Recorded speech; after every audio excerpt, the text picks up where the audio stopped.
Olá, amigos que estão nos escutando. Estamos começando agora o quarto episódio do nosso podcast D3. No último episódio a gente gravou na quinta-feira. Vocês podem ter imaginado que teríamos mais jogos para comentar hoje, mas não. Teve uma pequena pausa no campeonato, porque teve jogo da seleção, que nós vamos comentar mais tarde. Então, desde a última gravação nossa, na quinta, dia 19, foram apenas 11 partidas. Hoje é sábado, dia 28 de novembro.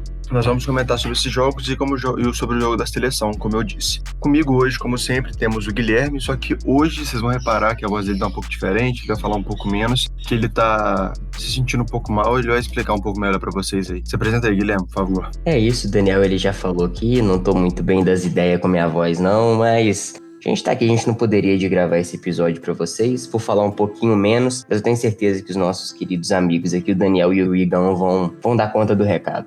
E como o Guilherme bem disse, também temos aqui o nosso amigo Igor. Igão, né? Igão é melhor que Igor. Se apresente aí. Fala, galera, Igão na voz aqui. Então, estamos aí mais uma semana firme e forte gravando o podcast e vamos pra cima, vamos embora. Lembrando também de seguir a gente nas nossas redes sociais. No Twitter somos @podcast_3. O 3 ele é escrito, não é em numeral. No YouTube também você acha a gente lá, podcast de 3. Se inscreva lá, curta os nossos vídeos. No Instagram a gente também tá no @podcast de 3, tudo junto. O engajamento é muito importante para que a gente consiga evoluir, né, nessa coisa do podcast, consiga alcançar mais pessoas, porque o objetivo é isso, o objetivo é levar para as pessoas aí o nosso basquete nacional, mas para isso a gente precisa de engajamento, a gente precisa de público para que a gente consiga fazer com que o podcast ande com as suas próprias pernas, né? Então siga a gente lá, galera, é muito importante que vocês participem, mandem sugestões em qualquer lugar, direct, e-mail, tudo que vocês quiserem usar, tá bom? Vambora! Muito bem colocado, Igão. Vamos começar aqui. Como o Igão disse, é muito importante o apoio de vocês. O que vocês querem ouvir é sobre basquete, então nós vamos começar. Desde nossa última gravação, tivemos 11 partidas, como eu disse, agora eu vou falar o resultado delas para vocês. No dia 20, que foi a sexta-feira, o Paulistano venceu o Cerrado Basquete por 72-61. Ainda na sexta-feira, o Bauru venceu o Caxias do Sul por 74-54. O Flamengo venceu o Campo Mourão por 78-63. Já no sábado, dia 21, o São Paulo perdeu sua invencibilidade para o Franca, que venceu a partida por 96-90. No mesmo dia, o Minas venceu o Unifacisa por 108-99. Mais tarde, o Brasília venceu o Pinheiros por 84-78. Já no domingo, o Paulistano voltou a vencer e fez 86-62 contra o Caxias do Sul. O Paulistano que está invicto até agora, junto com o Flamengo e Bauru. Falando em Flamengo, o Flamengo venceu o Pato Basquete por 105-70, o Corinthians venceu o Brasília por 85-71 na segunda-feira, e ainda na segunda-feira, o Mogi venceu o Cerrado Basquete por 81-75. E aí teve a pausa que nós dissemos por causa do jogo da seleção e voltou a ocorrer os jogos na quarta-feira, com o Cerrado Basquete vencendo o Caxias do Sul por 67-63. E esses foram jogos que aconteceram. Vocês podem ver que foram menos jogos, né, do que a gente já está acostumado.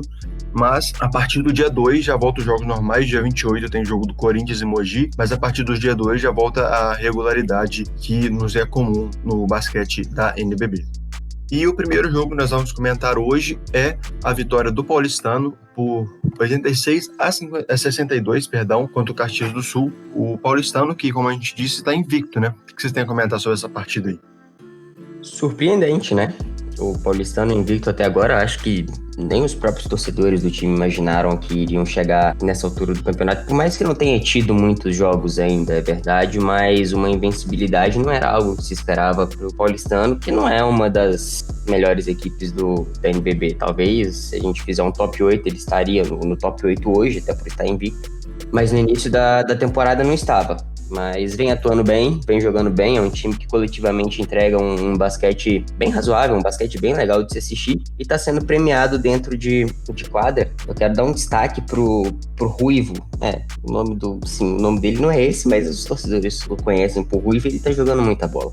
Foram 17 pontos nessa partida contra o Caxias, Ele ainda contribuiu com mais 5 assistências, então é um jogador que tem contribuído não só com pontuações, mas também com participações, seja em assistências ou até pegando alguns rebotes. É um time que tem atuações interessantes, como eu já disse, tem sido premiado. Vamos ver até onde que vai essa invencibilidade. Esse jogo eu até fiz a cobertura dele lá no Twitter, fiz alguns comentários na nossa página do Twitter, e quem acompanhou lá pôde ver que esse jogo foi vencido pelo Paulistano no segundo quarto, né? O primeiro quarto terminou 18-15 para a equipe do Paulistano, uma vantagem só de 3 pontos, mas a partir do segundo quarto a equipe realmente deslanchou e faltou um pouco de qualidade da equipe do Caxias do Sul, que somente 2 jogadores passaram dos 10 pontos. Os aproveitamentos não foram legais também. E um destaque que eu queria fazer para essa equipe do Paulistano é a defesa deles, que é muito boa, né? Em 5 partidas, que é uma a mais que eles, nenhuma chega perto dessa qualidade de defesa. Então, mesmo que eles tivessem 5 partidas, eles fazem esse trabalho muito bem, né? Porque ser a melhor defesa no campeonato não é uma coisa tão fácil. E como o Guilherme bem disse, a equipe do Paulistano não era uma equipe que a gente esperava que ia começar tão bem. É uma equipe boa, uma equipe muito jovem, mas que não tem muitas estrelas para poder começar tão bem como começou. Tem a experiência do Derek Ramos, ex-Flamengo, do Dinho, ex-Franca, mas não era uma equipe que a gente esperava começar tão bem. Então, é um início animador para os torcedores do Paulistano.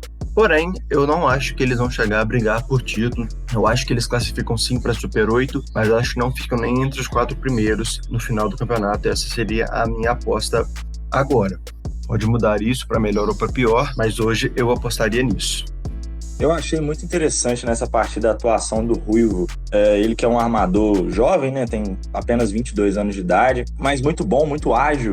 Gostei muito da desenvoltura dele e também do Mike, né? O Mike foi um cara muito importante no jogo, igual eu falei, ele dominou o garrafão ali, dominou as ações ofensivas da equipe. E ele que é um pivô muito grande, muito dominante, tem 2,10 de altura, o cara é enorme. Então, isso eu acho que vem colaborando para o jogo da equipe do Paulistano. Eu concordo com você, eu acredito que eles não cheguem entre os 4 primeiros. Eu ainda vou bater na tecla que a gente bateu lá naquele primeiro episódio, daqueles times, mas aí também tem o São Paulo aí que surpreende a gente. Mas essa equipe do Paulistano, ela pode dar um gás aí nessas equipes mais fortes do campeonato, sim. Pois é, Igão, eu concordo com você nessas 4 equipes, mantenho firme nela, inclusive na hora que eu falo da classificação, eu quero fazer um comentário sobre isso, sobre a nossa inteligência do basquete. E agora vamos falar sobre São Paulo e Franca, que foi uma excelente partida. Franca venceu por 96-90, tirou a invencibilidade de São Paulo, e foi a primeira partida que o São Paulo não fez mais de 100 pontos, e fez 90, né? Mesmo na derrota de 90 pontos. Essa partida, para mim, foi uma partida nível NBA, né? Se olhar o número dos quartos, teve uma partida, um quarto apenas, que foi o segundo, que foi uma pontuação do nível da NBB. As outras todas foram parecidas com a que tem na NBA.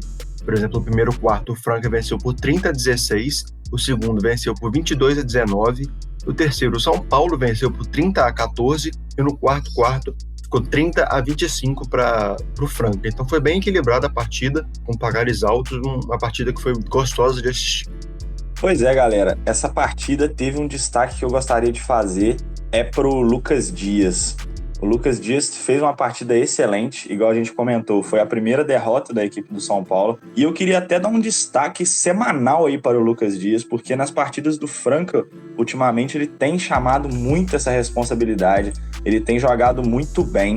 É um cara que é um ala pivô também muito grande, jovem ainda, tem muito futuro no basquete da NBB ainda. Mas é um cara que, igual, jogou os 40 minutos, não saiu nem um segundinho, fez 31 pontos na partida, jogou muito bem. E foi um jogo equilibrado, igual o Daniel falou, foi um jogo nível NBA, decidido aí no último quarto, né? E foi o 4º triunfo seguido também da equipe do Franca. Pro lado da equipe do São Paulo, o destaque ficou com o Chamel, né? A lenda da NBB aí, muitos anos de caminhada. O Georginho fez um duplo-duplo, 16 pontos, 11 rebotes. Mas faltou algo aí para a equipe do São Paulo passar dos 100 pontos novamente, surpreender a gente e ganhar essa partida. Mas uma hora eles iam ter que perder, né? Um ponto interessante dessa partida é que, mesmo quando o São Paulo perde, ainda faz uma pontuação teoricamente acima do que a gente está acostumado aqui na NBB. Então, assim, parece que a receita para quem quiser vencer o São Paulo nessa temporada vai ser: esquece a defesa e pontua o máximo possível. Os caras vão pontuar, eles vão fazer pontos de qualquer maneira. O único jeito de você igualar isso é fazendo pontos do mesmo jeito. E foi exatamente isso que o Franca fez. Inclusive, o basquete paulista é uma coisa absurda, né? Todo mundo ganha de todo mundo perde de todo mundo. Eu gosto disso, é maravilhoso. E o Jorginho, cara, eu gostei muito da atuação dele, né? Teve 11 rebotes. Assim, é um jogador que ele ajuda muito o time. Parece que começa a reencontrar o seu basquete e pode ser não. Acho que vai até brigar por essa vaga no Super 8. Quem sabe, talvez, algo a mais. A gente comentou que o Franca perdeu muitos jogadores essa temporada, muitos jogadores experientes, e que essa bomba ia ficar pro Lucas Dias, poder comandar a equipe, comandar os jovens jogadores que tem na equipe, e ele tá conseguindo fazer isso muito bem. E essa partida, eu gostaria de destacar também, que tem 5 dos 10 jogadores convocados pela seleção. Foram eles o Jorginho, né, Danilo Fusaro, do Franca, o Márcio Santos, do Franca, também pivô, de 18 anos, o Lucas Dias, como a gente comentou, né, não podia ficar de fora, e o Lucas Mariano, pivô do São Paulo, foram 5 convocados para a seleção. Então, são 2 equipes recheadas de talento, né, porque dá para ver isso na partida que eles fizeram. Exatamente, Daniel. Inclusive, o Lucas Dias, durante esse jogo aí que a gente estava comentando agora, do SESI contra o São Paulo, ele até quebrou o seu recorde pessoal de pontuação, né, com os 31 pontos. Para você ver como ele tá explosivo essa temporada. O cara tá com 26 pontos de média, é o atual líder aí do NBB em pontos de média, e mesmo assim seu recorde pessoal agora é 31 pontos, ou seja, tem todo o potencial do mundo para quebrar ele mais vezes essa temporada ainda.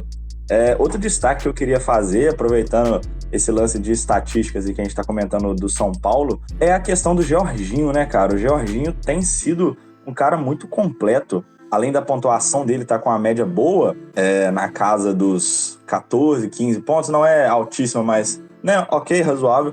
É um cara que entrega 9 rebotes, 7 assistências de média por jogo. Isso é muita coisa, isso é nível NBA mesmo, né? A gente sabe disso. Então, só esse destaque positivo que eu queria fazer aí pro Jorginho, nosso querido Jorginho. Eu queria só completar antes de passar pro próximo jogo. É óbvio que não dá pra gente fazer um apanhado geral e pegar todos os jogos, porque se a gente fizer isso, a gente vai ter uma maioria quase que esmagadora de jogos em que o nível ainda não nem se compara com o que é na NBA. Mas eu não sei se é impressão minha, mas pelo menos o que eu percebo aqui, pelo menos nesse início de temporada, em relação aos outros inícios de temporada, algumas partidas de alguns times, São Paulo, Flamengo, o próprio Minas, que ganhou de 108-99 do Unifacisa, tem sido jogos em que o nível é muito maior do que era no ano passado. Não são todos, como eu disse, mas já são mais jogos do que no ano passado, e isso eu acho que vai muito por conta do investimento que tem sido feito na NBB nos últimos anos. Chamando mais jogadores de fora, investindo mais, principalmente o Flamengo, por ter a marca que tem, já investindo há algum tempo. Acho que uma hora ou outra esses jogos de alto nível iriam chegar aqui pra gente, começaram a chegar agora. A tendência, se tudo der certo, se Deus abençoar, sei lá qual que é a sua religião que tá escutando, se qualquer coisa que você acredita abençoar, a tendência é que os próximos anos da NBB eles continuam crescendo, até que talvez chegue um ponto em que a gente tenha realmente um basquete de alto nível no Brasil. Por mais que a gente assista, por mais que a gente torça para algum time, a gente sabe que ainda não é aquele basquete. Não é um basquete que todo mundo para e pensa, putz, cara, esse basquete vai longe. O basquete da seleção tem time para ser campeão mundial, tem time para ser campeão das Olimpíadas. Por mais que o time do Brasil seja bom. Mas a tendência é que melhore ano após ano e isso é muito legal. É muito bom a gente estar presenciando isso. Concordo com o que você disse, Guilherme. Essa evolução ano a ano, a gente vê que vem acontecendo. É muito legal também a gente ver os jogadores brasileiros fazendo uma ponte de mão dupla, né? Porque ao mesmo tempo que a gente está entregando jogadores jovens e promissores aqui do Brasil lá para a NBA, o nosso caso mais recente de sucesso aí seria o Didi Lousada, né? Que ainda não está efetivamente na NBA, está nos times alternativos da equipe do New Orleans Pelicans. Mas é um cara que vai pra NBA em algum momento e tem totalmente capacidade de chegar lá. E a gente vê os caras que vão e voltam, né? Leandrinho, Varejão, o Lucas Nogueira agora voltando nessa temporada para a equipe do Fortaleza. E esses caras trazem muita experiência lá de fora, juntando mais com os caras que a gente já tem aqui de lenda, né? Olivinha, Marquinhos, Chamel, o André, Góes, enfim, vários outros. É muito, muito interessante ver essa evolução do nosso basquete, que ainda é muito recente, né? A primeira temporada desse novo Basquete Brasil, do NBB, foi jogada em 2009, se eu não me engano, se não me falha a memória. Então, é muito pouco tempo e a evolução já é muito grande. A gente vê cada ano mais os aparatos, os patrocínios, as equipes que são tradicionalíssimas aí no futebol, né? Igual a gente tem na NBB, São Paulo, Corinthians, Flamengo. Então, são equipes que o Fortaleza, né? O próprio Fortaleza, outras equipes que a gente sabe que tem times de basquete também, como por exemplo aí o Botafogo, né? E diversas outras equipes, precisam investir nisso pro esporte andar. É muito importante, muito importante. Pois é, uma esperança que a gente tem aí que para os próximos anos o nosso basquete ele cresça cada vez mais. Precisa de mais apoio dentro do Brasil, inclusive. É uma coisa que, na minha opinião, falta um apoio ao nosso basquete, né? Valorizam muito o futebol e valorizam muito o basquete de fora. Daqui eles não dão tanta moral e eu acho que deveriam dar mais, porque é um basquete muito bom. E o Guilherme até citou da partida do Minas e do Unifacisa, que o Minas venceu por 108-99. E a partida que a gente vai comentar agora, realmente foi uma partida nível NBA, essa ainda mais que São Paulo e Franca, porque agora foi um placar quase, os dois times fazendo mais de 100 pontos quase, o Unifacisa fez 99, né? E foi uma partida também muito boa de assistir. Sim, Daniel, concordo com você, foi uma partida muito grande aí em pontuação, né? As duas equipes chegaram na marca de 100 pontos praticamente, o Unifacisa ficou com uns 99 ali, mas a gente vê que foram quartos cheios de pontuação. Os jogadores se destacaram bastante. Poxa, na equipe do Minas, 3 caras passaram dos 20 pontos, né? O que é muita coisa aqui para o nosso basquete. Teve o Nesbitt, o Parodi e o Johnson Jr. fazendo 21, 21 e 20 pontos, respectivamente. Inclusive, um duplo-duplo do Nesbitt, também conseguiu aí 10 rebotes. E pela equipe da Unifacisa, a gente também teve o Neemias fazendo 25 pontos, Barnes fazendo 23 pontos. Então a gente vê que foi um jogo em que as duas equipes conseguiram pontuar muito, um jogo aberto, muito interessante essa partida. Realmente, né? A gente tinha comentado essas partidas em nível NBA e essa aqui, de fato, foi. Se a gente pegar a pontuação, é o que acontece normalmente nos jogos lá nos Estados Unidos. Destaque pro Nesbitt, que o Igão já citou, com duplo-duplo, 21 pontos, 10 rebotes. E do lado do Unifacisa, o Neemias, ele de novo jogando bem, né? Jogando muita bola, com 25 pontos, contribuindo aí com mais 3 rebotes e 4 assistências, líder da equipe em assistências, inclusive. Então, assim, foi uma partida equilibrada em nível de pontuações, mas se a gente parar para olhar no que diz respeito a quantas vezes cada time ficou na frente do placar, se eu não me engano, a Unifacisa ficou uma vez à frente do placar e depois disso o Minas ele esteve sempre à frente. Por mais que o resultado tenha sido apertado, foi um jogo em que teoricamente teve o controle do Minas na maior parte do tempo. E é interessante a gente olhar por esse lado para a gente saber que a resiliência de um time do Minas, que tinha tomado aquele sapeco pro Flamengo lá na primeira rodada, vem agora, continua, está obviamente, em clara crescente, consegue ter, mesmo num jogo tão apertado e tão equilibrado, com um time que também não é bobo, se manter ainda com a cabeça no lugar. Falando sobre a Unifacisa, a gente tem que entender também que eles estão passando por um processo aí de reformulação, né? Eu havia falado alguns podcasts atrás que eles tinham demitido seu treinador e eles contrataram nessa semana o César Guidetti, né, que comandou seus primeiros treinos aí e já participou dessa partida. Ele começou na terça-feira, dia 24, né, que ele assumiu a equipe paraibana. E ele tem uma experiência enorme no basquete nacional aqui do Brasil, passagem pela seleção brasileira, tanto masculina quanto feminina. Já atuou como técnico principal também. Atualmente ele é auxiliar técnico do Petrovic, né, na seleção brasileira principal. Também treinou o Pinheiros aí por mais de 10 anos, levou títulos, levou a equipe a 2 campanhas de playoffs no NBB. Então é um cara que vem com tudo para fortalecer essa equipe da Unifacisa. Igual o Daniel comentou agora há pouco, a Unifacisa vem dando muito trabalho para as equipes, mas acaba não ganhando quase nenhum jogo, né? Isso foi o comentário que você fez e é exatamente isso que está acontecendo. Mas a gente tem visto que a equipe está investindo, está tentando levar a equipe mais para frente, né? Trouxe o pivô Leozão também essa semana. O outro pivô, o João Vitor, acabou tendo uma lesão de ligamento, né, no jogo contra o Flamengo, há 2 semanas atrás, mais ou menos.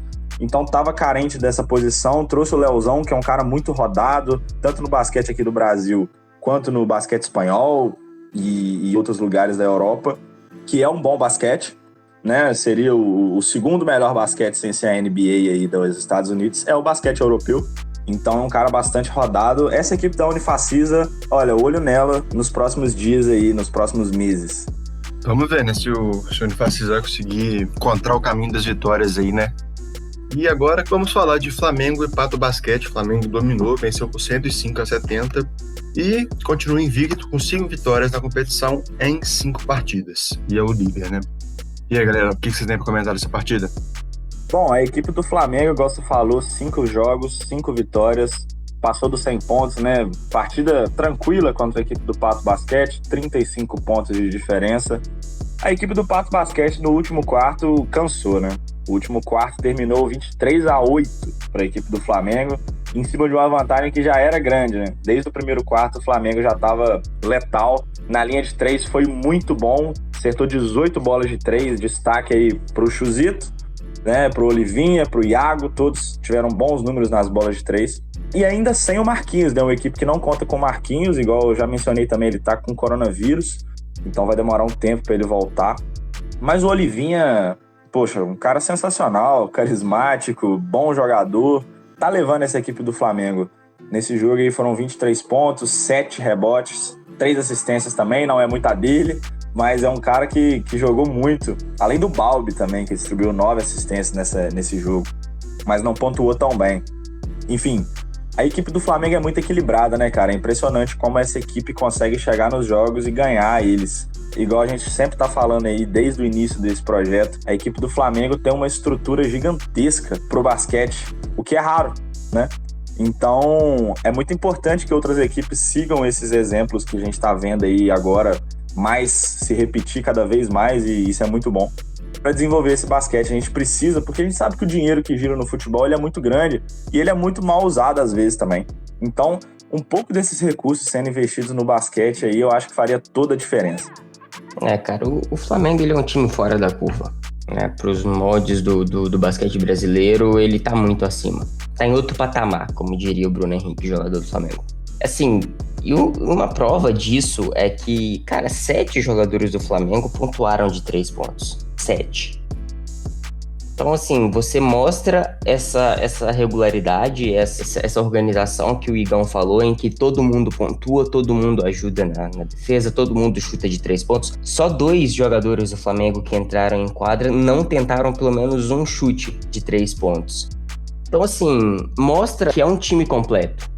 Mostra que é um time que ele entende o que tem que fazer, e não só no ataque, né? Não adianta só você ter todo mundo chutando bola de 3 pontos, todo mundo pontuando, se lá atrás a sua defesa é a mãe de todo mundo.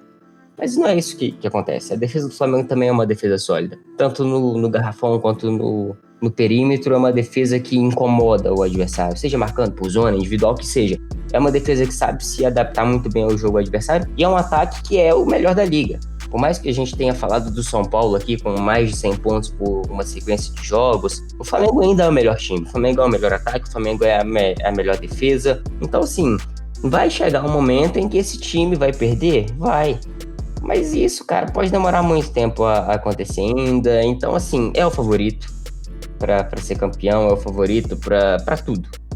Flamengo, não tem, sabe, não adianta toda semana a gente vem aqui e faz os mesmos elogios e a gente vai ficar batendo nessa tecla o tempo inteiro, cara. O Olivinha, como o Igão citou, 23 pontos, 7 rebotes, o líder do time em rebotes, por mais que não seja pivô, tá lá pegando rebote pra caramba.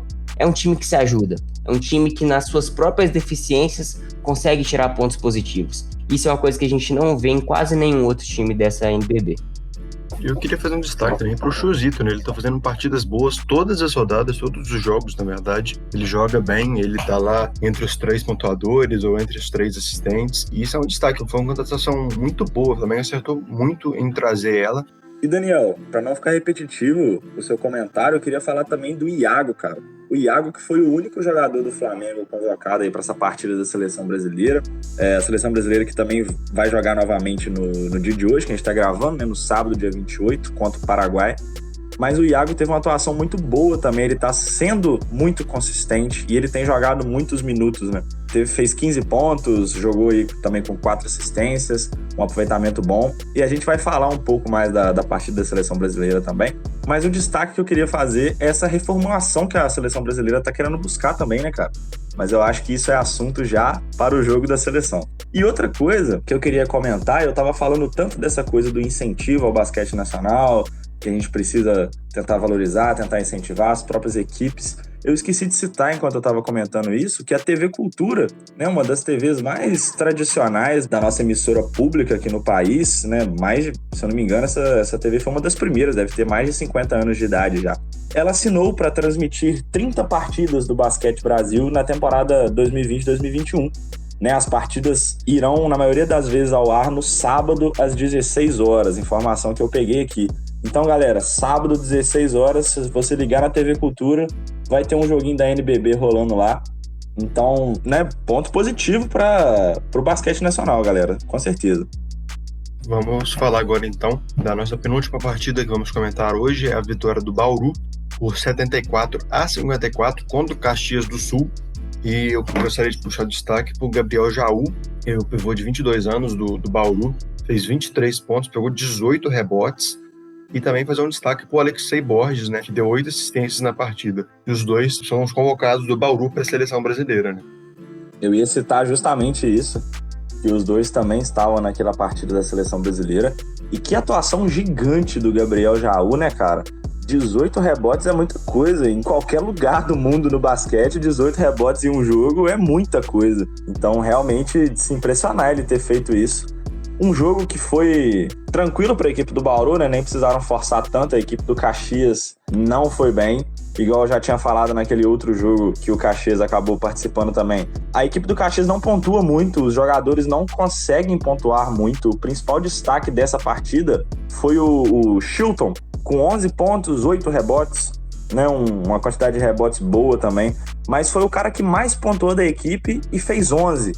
Né? Na equipe do Bauru teve um equilíbrio muito maior de pessoas participando, e nas outras equipes, igual eu citei naquela partida lá, que teve 3 caras que passou dos 20 pontos. Então, é muito importante uma equipe ser equilibrada, ter uma boa defesa, ter, né, um bom jogo de quadra, mas também é importante você ter alguns caras ali que puxam uma pontuação, porque no final das contas a gente tem aquela coisa de falar de defesa, de realmente uma defesa ganha um jogo, mas o que faz o placar é os pontos, né? E para isso alguém precisa estar lá pontuando. Falta isso para mim nessa equipe do Caxias do Sul, que não é um desastre total, mas precisa disso para melhorar.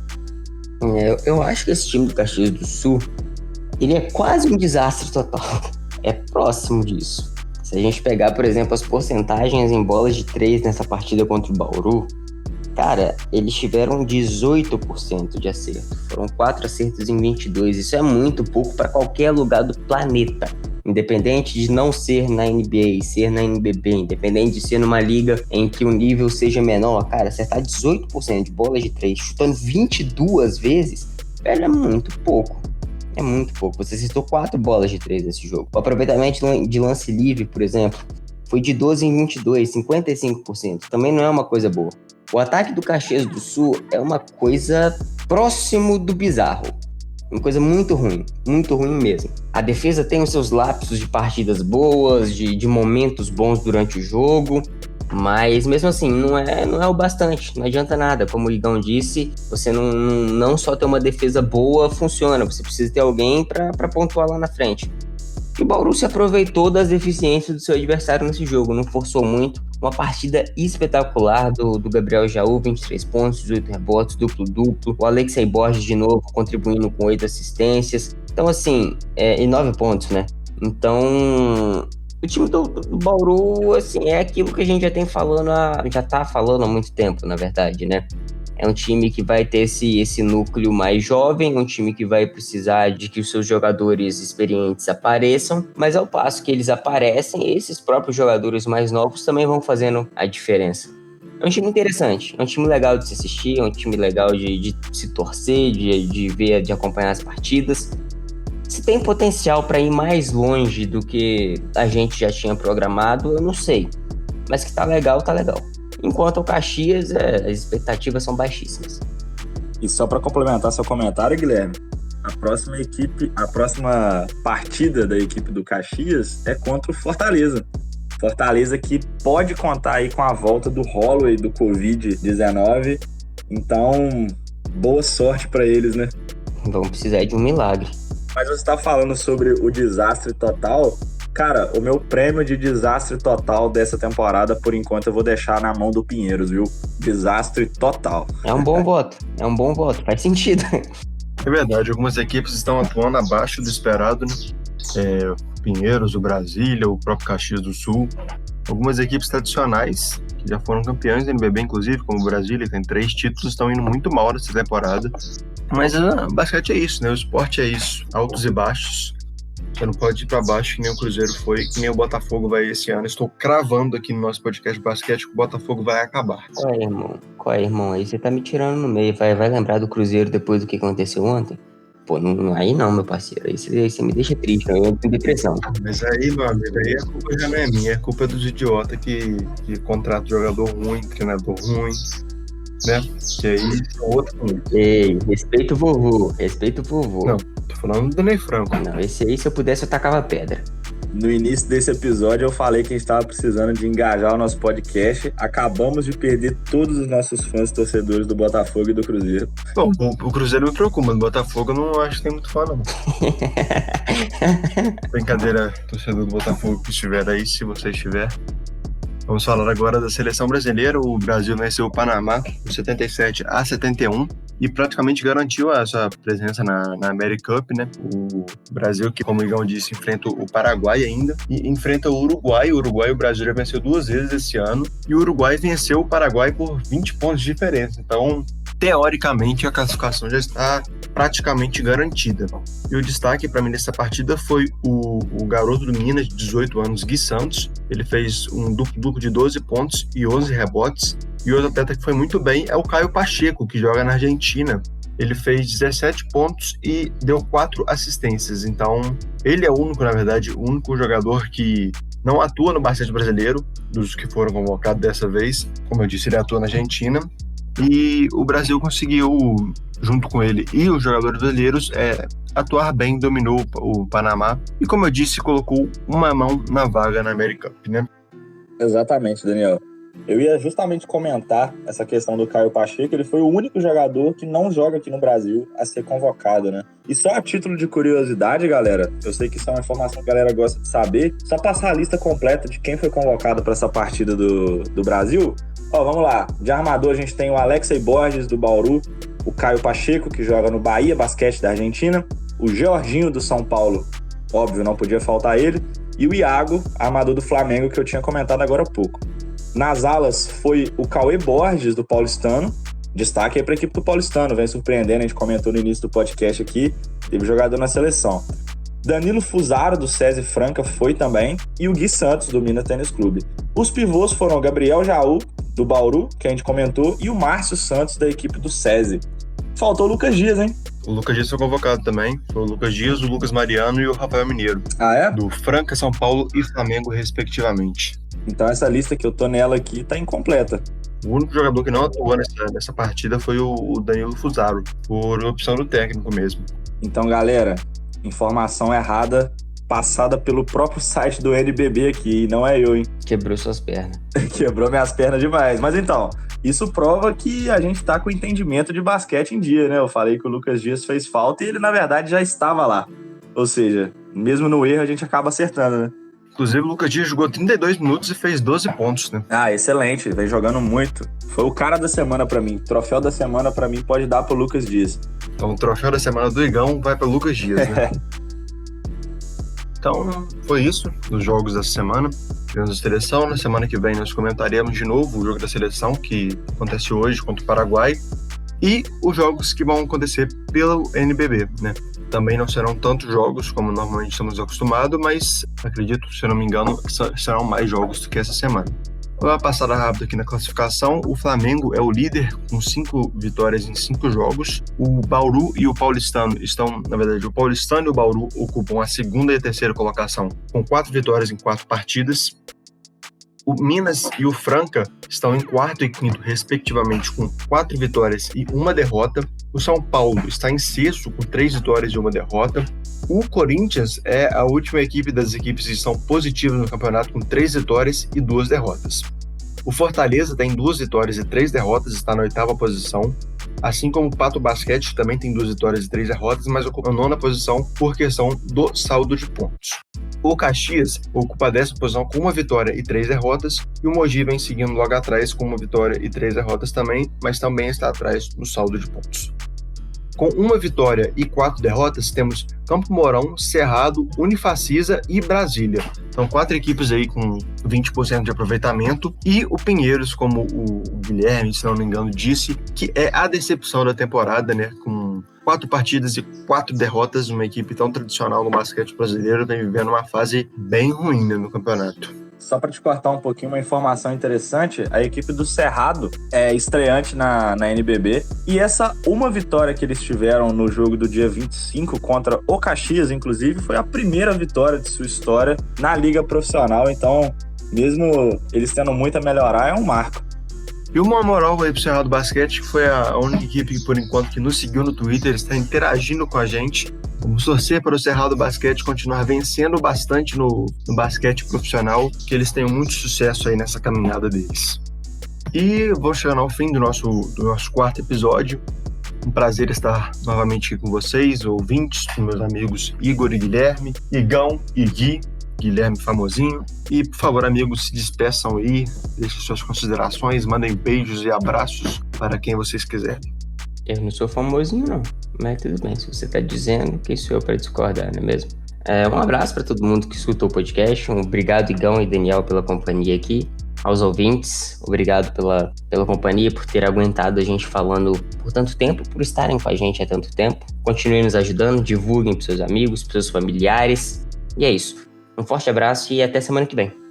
Galera, então vamos chegando ao fim aqui de mais um episódio. Como eu já falei lá no início, não esqueça de acompanhar nossas redes sociais, principalmente o Twitter. Eu vou bater a tecla no Twitter porque é uma ferramenta de divulgação impressionante.